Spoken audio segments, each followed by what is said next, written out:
Բարև ձեզ բարեկամներ։ Փակ TV-ն սկսում է աշխատանքային նոր շաբաթը։ Նոր շաբաթ, որը իհարկե նույնպես հագեցած է լինելու բազմաթիվ հետաքրքիր իրադարձություններով։ Ես պիտի ասեմ, որ մեր ունկնդիրները ամեն անգամ էլ մեզանից սպասում են նոր հետաքրքիր բացահայտումների։ Եվ քանի որ Փակ TV-ն դա փաստերի, անակնկալների եւ կարծիքների հեռուստալիք է,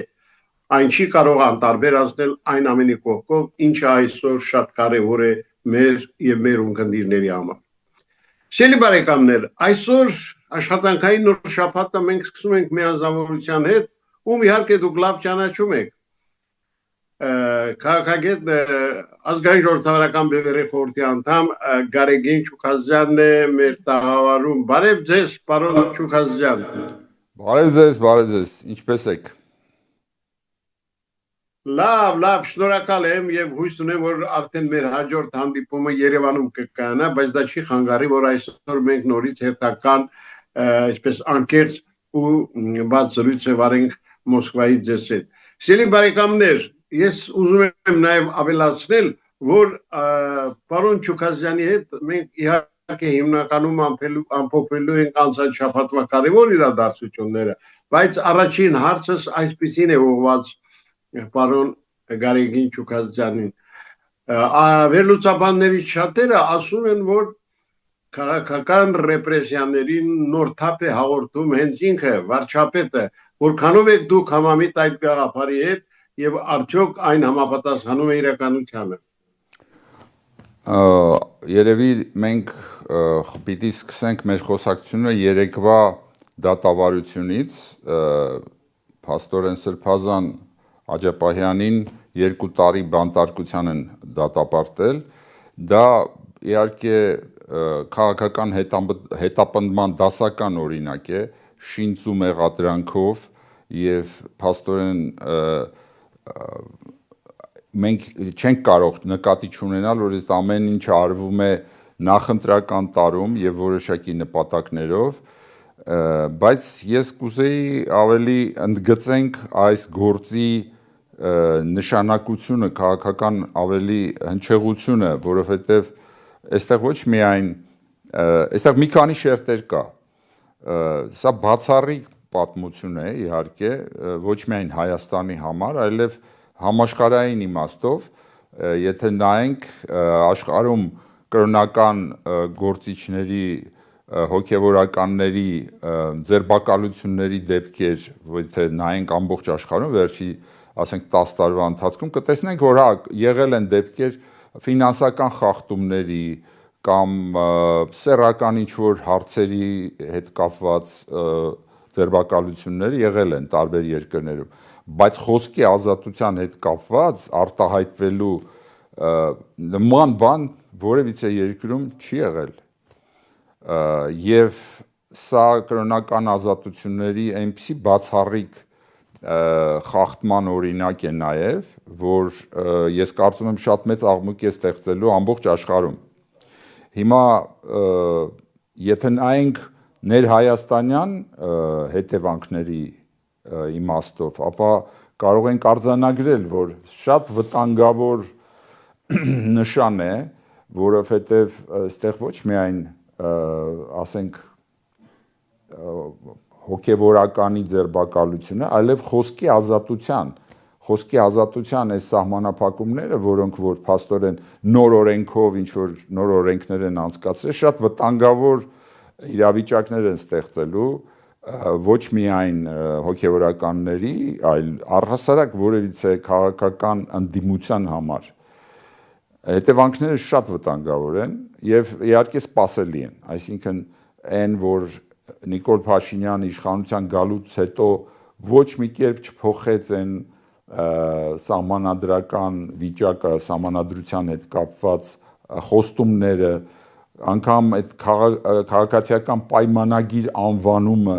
որը պայմանագիր էր ենթադրում, բոլոր իր կետերով հասարակության հետ խախտված է։ Ոչ լեգիտիմ դառնալով իրենք փաստորեն փորձում են փակել բոլոր օրինական ճանապարհները իրենց իշխանությունից զրկելու, իրենց մի բան է հետաքրքրում, ինչպես մնալ աթոռին եւ դրա համար իրենք թե արտաքին ճակատում, թե ներքին քաղաքական կյանքում պատրաստ են ամեն տեսակ հալածանքների։ Այո, իհարկե, ես ձեզ հետ լիովին համամիտ եմ, եւ պիտի ասեմ, որ այն ինչ տեղի ունենում նախընտրական այս շրջանում գալիս է ապացուցելու, որ իսկապես առաջիկա համապետական ընտրությունները լինելու են երևի ամենաշատ այսպես կանխատեսելին, որտեղ խախտումների համար իշխանությունները, ինչպես նշում են վերլուծաբաններից շատերը, ոչինչի առջև կանգ չեն առնելու։ Անգամ տեսեք, մենք տեղեկացանք, որ վերջերս էլ Թուրքիայից 190,000 հայկական կեղծ անձնագրեր են տպել եւ փորձել են ու հասցնել Հայաստան, Փառք Աստծո, որ Վրաստանի սահմանապահները կարողացել են կանխել դրանց մուտքը այսպես անել Հայաստան, եւ դուք պատկերացնում եք միայն 190,000 կեղծ անձնագիր։ Դե սրանց ծրագրերի մասին արդեն պատկերացնում եք ինչ կարելի է ենթադրել։ Սա, չգիտեմ, չարիքի գագաթնակետ է։ Ուրեմն ես կուզեի նաև մի կետի շուրջ կապված երեկվա ուրեմն դատավարության հետ էլի ընդգծել, սա ոչ միայն իհարկե անձի հետ հաշվեհարդար է, ոչ միայն ազատ խոսքի ուրեմն հաշվեհարդար է, սա նաև հարված է ուղղված հայ առաքելական եկեղեցուն, այսինքն մեր ինքնության հիմնասյուներից մեկին, որը փաստորեն միակ հաստատությունն է, որը 301 թվականից հետո մենք որպես ազգ կարողացել ենք դարերի ընթացքում պահպանել բերել, ինքը բացառիկ ուրեմն եկեղեցի է քրիստոնեական քույր եկեղեցիների մեջ իր վաղեմությամբ, իր հարատևությամբ, նաև այն միջավայրում գոյատևման իր պայքարի հազարավոր տարիների ընթացքում եւ նաեւ մշակութային իր նշանակությամբ եւ այդ պատերազմը, որը Նիկոլ Փաշինյանը հայտարարել է մասնավորապես դրվագով, ամբողջ եկեղեցու դեմ փաստորեն պատերազմի նշանն է։ Սա էլ արժի նշել։ Այո։ Իսկ այդ փաստի նկատմամբ ինչ կարող եք ասել 190,000 կեղծ անձնագրեր։ Ես ճիշտ ասած չեմ հետևել այդ լուրին, բայց քանի որ դուք հետևել եք եւ ասում եք, որ նման փաստ գոյություն ունի, դա եւս ուրեմն եթե նման բան է կատարվել, ուրեմն դա լրջագույն հետևանքներ պիտի ունենա եւ մեր ժողովուրդը պետք է հասկանա, թե մենք որպես ժողովուրդ արդյոք համաձայն ենք այս ընթացքին, որով ընթանում ենք հիմա, արդյոք գլուխներս կախ պիտի գնանք, թե որոշակի գիտակցության պիտի գանք, որ սա մեր պետականության ինքնության ավելին, ոչ միայն պետականության, այլև ինքնության լուծարման ճանապարհ է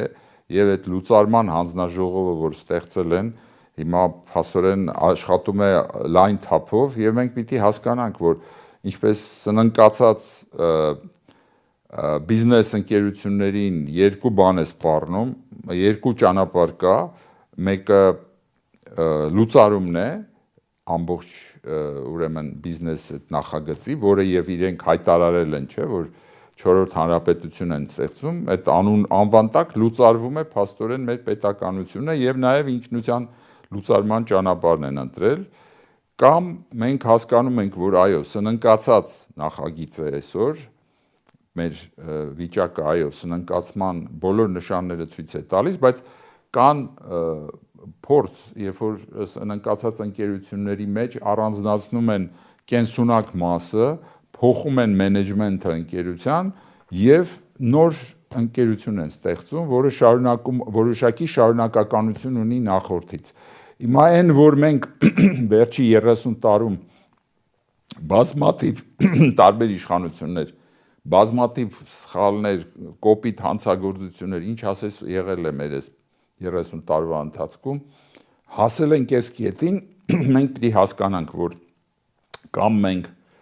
պիտի վերակազմավորվենք հենվելով առողջ կորիզի վրա,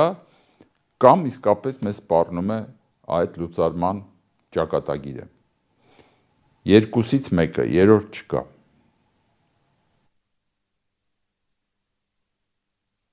Պարոն Չուքազյան, շատ այսպես ցավոտ հարց է իհարկե գերիներին առնչվող հարցը եւ ցավոք մինչ օրս այդպես էլ հստակ պատասխան չի տրվում Բաքվում անօրինական պահվող այդ անօրինական դատավարությանը ինչու է առաջադեմ մարդկություն այդպես հանգիստ ընդունում թե իրոք այնտեղ այլ զարգացումներ կան այն հանգամանքը որ այլևս անգամ կարմիր խաչը մուտք չունի եւ մենք շատ բնականաբար մտահոգ պիտի լինենք թե ինչ է կատարվում Բաքվի բանտերում եւ այդ հարցի շուրջ մեր իշխանությունների լռությունը այսպես ասած անգամ երբ որ հարցեր են տալիս այդ հարցերին շրջանցելը խոսում են մասին որ մենք գործ ունենք թշնամու հետ համագործակցող իշխանության հետ, որը այդպիսի տերմին է օգտագործվում կոլաբորացիա, կոլաբորանտ։ Ինձ այնքան էլ հաճելի չի այդ բառը օգտագործել, դա հայերենում թշնամու հետ համագործակցող գաղափարն է արտահայտում, եւ մենք պիտի հստակ տեսնենք, որ այո, մենք գործ ունենք թշնամու հետ համագործակցող իշխանության հետ։ Դե իհարկե մենք ինչպես ասում են նման պայմաններում ինչ որ լուրջ սպասելիքներ չեն կարող ունենալ Բաքվի շարունակող այդ անօրինական դատավարությունից, բայց այնուամենայնիվ պայքարը երբեք չպիտի դադարեցվի եւ պայքարը պիտի տարվի միջև վերջ։ Հիմա մի հարց էլ, որը կարծես թե ինչ մեզնից հեռու է, բայց դա իրականում այդպես չի։ 1330 օրից ավելի շարունակվում է ռուս-ուկրաինական հակամարտությունը։ Հակամարտություն, որտեղ ահռելի թվով զոհեր կան։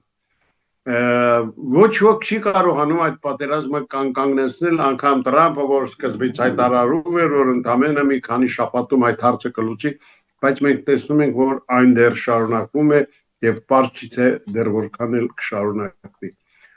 Ձեր կարծիքով այդ հակամարտությունը ինչ լուրջ ազդեցություն կարող է ունենալ մեր տարածաշրջանի վրա։ Մենք պետք է որպեսզի հասկանանք թե ինչ հեռանկարներ կարող է ունենալ այդ պատերազմը ավելի լայն համատեքստի մեջ պիտի նայենք այն ոչ միայն քննարկումների, հանդիպումների, այլ շահերի խոշոր աշխարհաքաղաքական կենտրոնների եւ մենք ակնհայտորեն տեսնում ենք որ աշխարհը այսօր չին-ամերիկյան մրցակցության տրամաբանության ակնոցով պետք է նայվի եւ այդ ակնոցով դիտված հասկանալի է որ ռուս-ուկրաինական պատերազմի հեռանկարը կապված է ամերիկա-չինական հարաբերությունների զարգացման եւ Ռուսաստանի այդ պայքարում այդ հակամարտության մեջ գրավելիք տեղի հետ Դեռևս ուկրաինական պատերազմի նախօրյակին, եթե հիշում եք, Բայդենը 6 ամիս տվեց Պուտինին, որովհետեւ նա որոշի թե արդյոք մնում է չինական ճամբարում, թե ինքը համագործակցելու է արևմուտքի հետ, դա փաստորեն Ռուսաստանի ղեկավարությունը իդեմս Պուտինի որոշում կայացրեց մնալ չինական ճամբարում Եվ այդ պատերազմը սկսվեց եւ փաստորեն սպասելիքները ռուսական ղեկավարության, որ մի քանի շաբաթում կամ օրերի անգամ ընթացքում պիտի պատերազմը վերջանա, տեղի չունեցավ եւ հիմա այդ արյունահեղությունը շարունակվում է եւ ել ավելի էսկալացիայի նշաններ է ցույց տալիս այս անգամ հնարավոր պատերազմը անգամ Ուկրաինայի սահմաններից դուրս գալու վտանգ գոյություն ունի եւ ես կարծում եմ որ այս էսկալացիան իհարկե շատ վտանգավոր է համաշխարհային զարգացումների համար բայց մյուս կողմից հասկանալու համար դրա հեռանկարները պետք է մենք նաեւ տեսնենք թե մյուս մասերում աշխարհի ինչ է կատարվում իսկ մյուս թեժ ուրեմն տարածաշրջանը դա մերձավոր արևելքն է մենք էլ գտնվում ենք այդ երկու թեժ միջավայրերի ճիշտ մեջտեղում, որպես Հայաստան, մերձավոր արևելքի իրադարձությունները նույնպես ազդում են ռուս-ուկրաինական ճակատի վրա եւ այստեղ նույնպես թեժացման կողմնակիցներ կան, գիտեք, որ Պարսկաստանի շուրջ ամպերը նորից կուտակվում են, բայց նաև նկատելի է, որ հենց Իրանի ներսում այն լուրերը ուրեմն մեդիայից դուրս եկող տեղեկությունները ցույց են տալիս, որ այնտեղ էլ երկու ճամբար կա Իրանում, որը մի մաս պատրաստ է համագործակցել արևմուտքի հետ դուրս գալով չինական հովանոցի տակից, մյուսները հակառակը փորձում են ավելի չինական այդ հովանոցի տակ մնալ եւ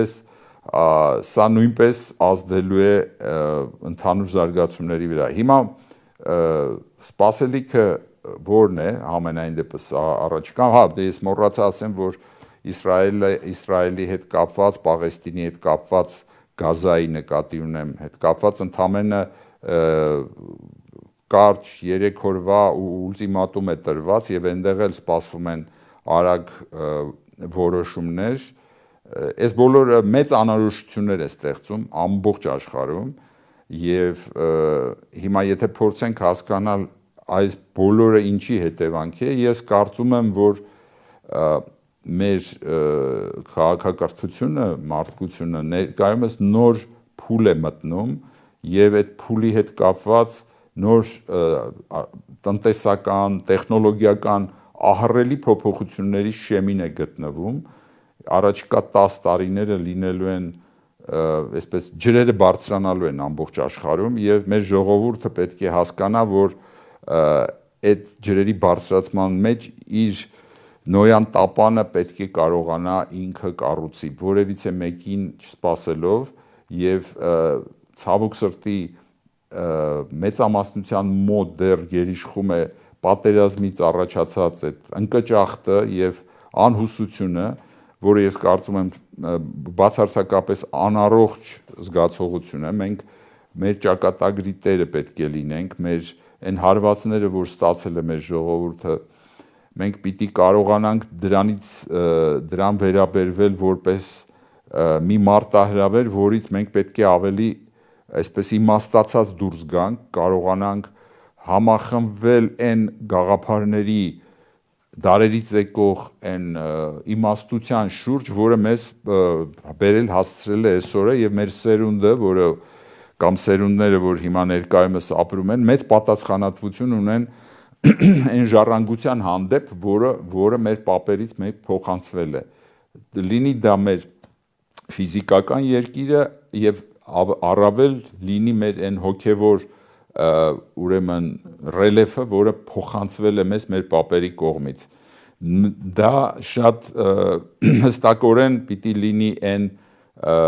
լակմուսի թուղթը, որով ամեն քաղաքացի, ամեն հայ, լինի Հայաստանում, լինի Հայաստանից դուրս, բայց որը կապված է իրեն համարում է հայ ինքնության մաս, պիտի կարողանա կողմնորոշվի։ Արդյոք այն փոփոխությունները, որոնք որ այսօրվա այսպես կոչված իշխանությունը առաջարկում է Հայաստանին, դա հեռացնում է մեզ մեր ինքնությունից, մեր պապերի ժառանգությունից, թե ուրեմն ընդամենը մանիպուլյացիա է խաղաղության անվան տակ, խաղաղություն, որի միակ երաշխիքը ուժերի հավասարակշռությունը պիտի լինի, ոչ թե կկույ նման հերթական զավակից զոհաբերելը, թշնամու ուրեմն խարդավանքների պատճառով եւ որոշի ինքը որտեղ է գտնվում։ Ես իհարկե չեմ ասում, որ ամեն մարդ լինի այսպես հերոսի կեցվածք ունենա, ամեն մարդ չի կարող դա, բայց իրենց սրտին նայելով, իրենց հոգու խորքը նայելով կարող են չընդունել այն չարիքը, որը ներկայացվում է որպես բարիք եւ դրա այդ չընդունելով նպաստել այն մարդկանց, այն ուժերին, որոնք իրենց մեջ ուժ են գտնում դիմադրելու այս չարիքին, որը կախվել է մեր ժողովրդի գլխին։ Գիտեք, վերլուծաբաններից, քաղաքագետներից շատերը այն կարծիքին են, որ հատկապես վերջին շրջանում բավականին լարվել են ռուս-ադրբեջանական եւ փոխարենը կարծես ավելի դրական տեղաշարժեր կան ռուս-հայկական հարաբերություններում։ Այդ ձեր մոտեցումը այս հարցի կապակցությամբ։ ուրեմն գիտեք ինչ, այն որ Ռուսաստանում տարբեր աշտարակներ են եղել եւ հիմա էլ կան, մենք միշտ իմացել ենք եւ այդ աշտարակների պայքարը հիմա առավել քան երևում է հենց Ռուսաստանի ներսում ինքնության լուրջ ճգնաժամ կա, թե ապագան ինչպիսին պիտի լինի Ռուսաստանի եւ բնականաբար այն ուժերը, որոնք հանգեցրին նաև ռուսական այս իշխող վերնախավի մեջ Արցախի շուրջ այդ խարդավանքներին, որով փաստորեն դատարկվեց Արցախը եւ այդտեղ այդ ուժերը շատ մեծ դեր են կատարել, մենք հասկանում ենք, որ տարբեր ուժեր կան, բայց այսօր անորոշությունը, որը կա Ռուսաստանում, թույլ չի տալիս հստակ ուրեմն պատկերացնել այն հեռանկարը, որով ռուսները պիտի ասենք որոշակիորեն փոխեն իրանց մոտեցումները հարավային Կովկասում, որովհետև անհստակությունները չունենալ այդ ամենաբացառիկ օրինակները ես ասեմ, երբ որ Պուտինը Բաքվում մտավ ռուսական եկեղեցի եւ այդտեղ հայկական եկեղեցու հիմնադիր հոր, ասենք Սուրբ Բարթողոմեոսին ներկայացվեց որպես Ադրբեջանի սուրբ եւ այդ ամեն ինչը որևիցե արձագանք չգտավ նաեւ այսպես ռուսական եկեղեցու բարձրաստիճան ներկայացուցիչների կողմից սпасել, որ ուրեմն այնտեղ լուրջ փոփոխություններ կլինեն արագ, ես չեմ կարող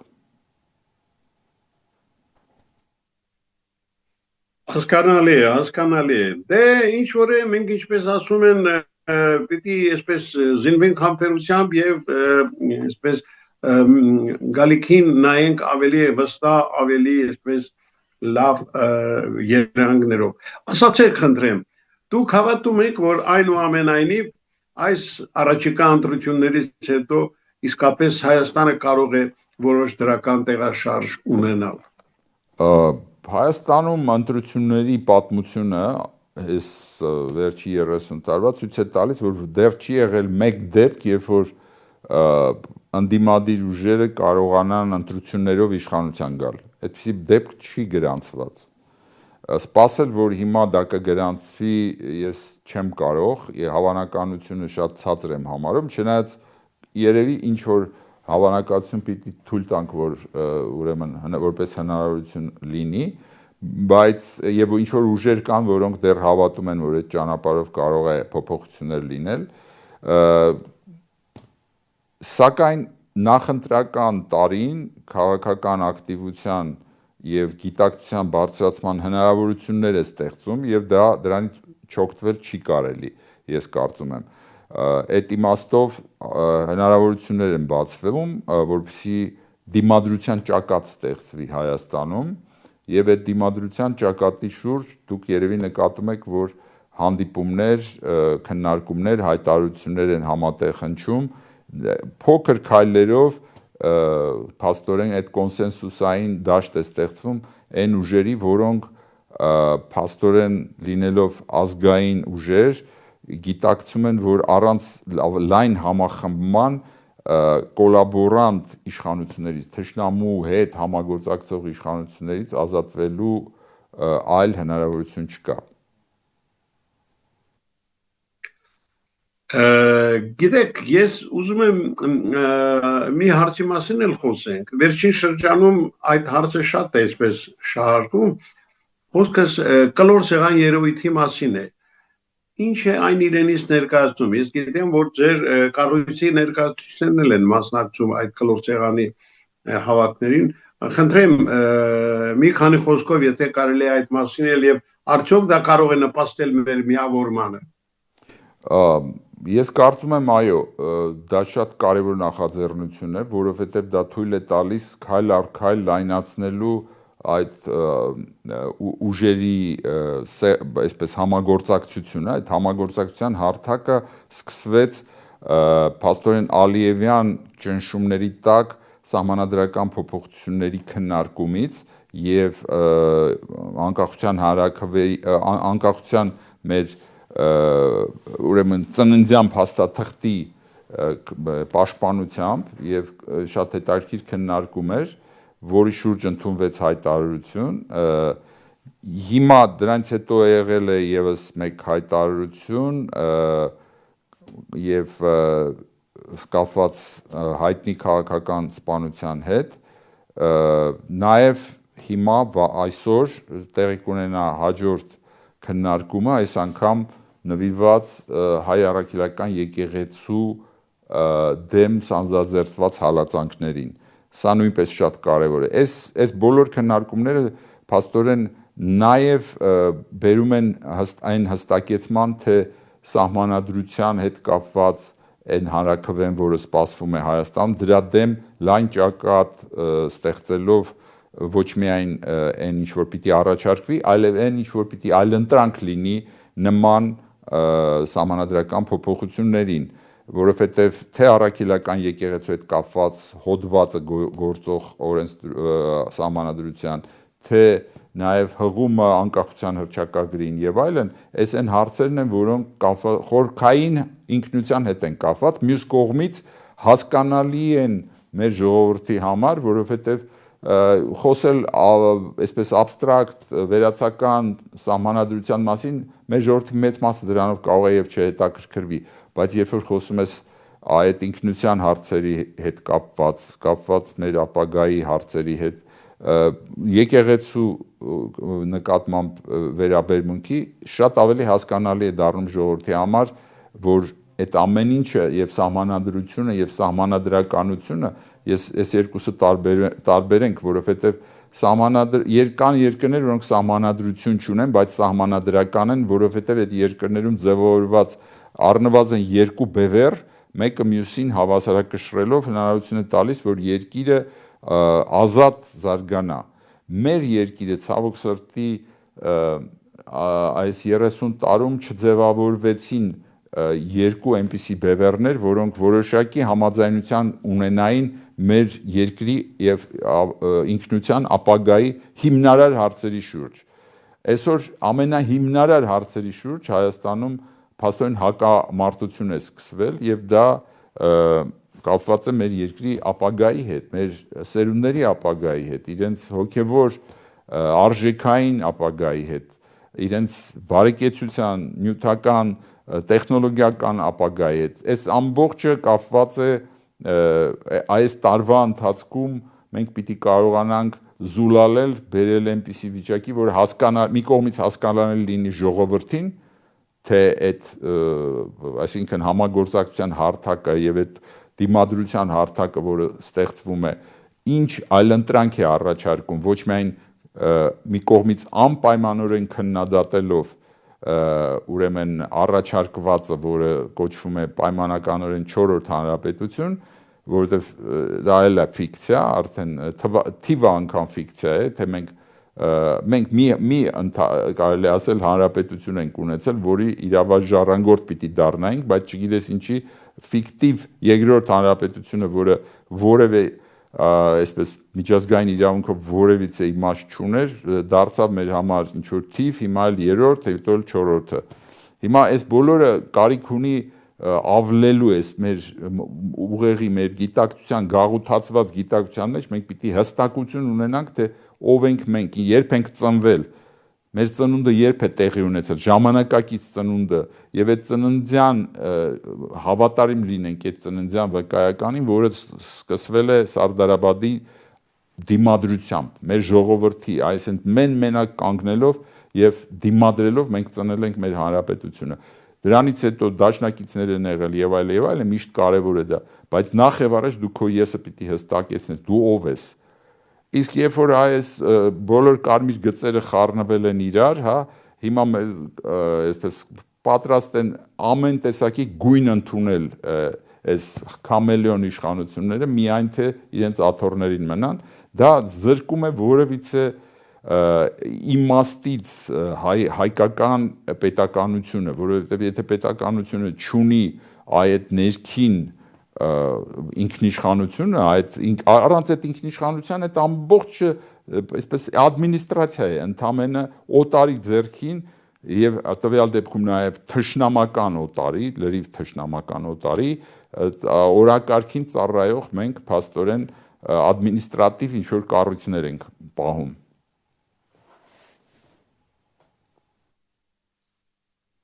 Պարոն Չուկազյան, շնորհակալ եմ այսօրվա զրույցի համար։ Ես կարծում եմ առաջիկայում մենք իսկապես ականատես կլինենք բազում հետաքրքիր զարգացումների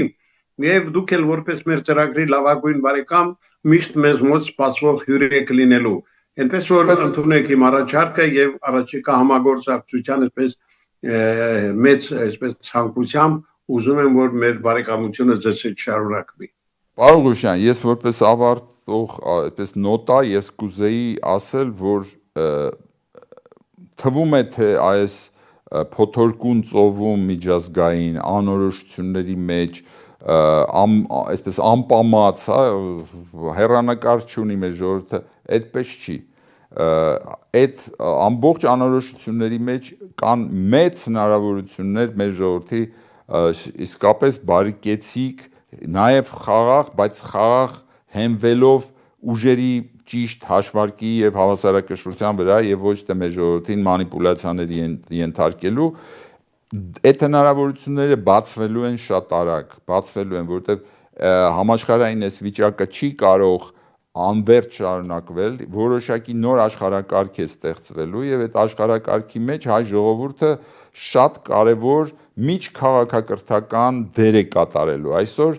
ամբողջ աշխարհում նկատվում է այսպես ասած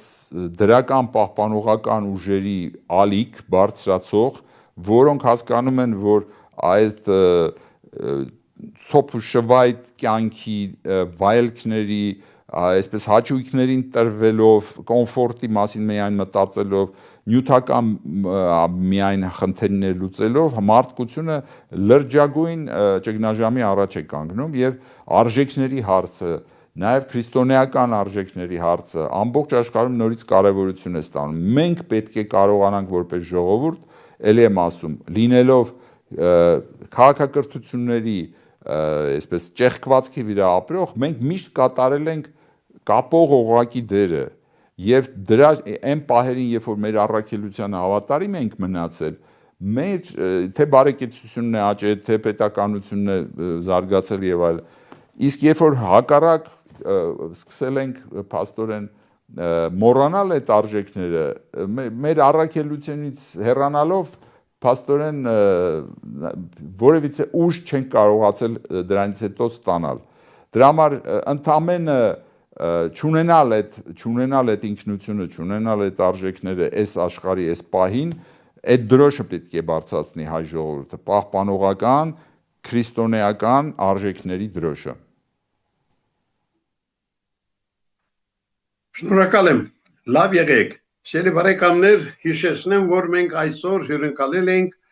ազգային ժողովրդավարական բևեռի խորհրդի անդամ Գարեգին Չուկազյանին։ Այսօր այսքանը, ցտեսություն։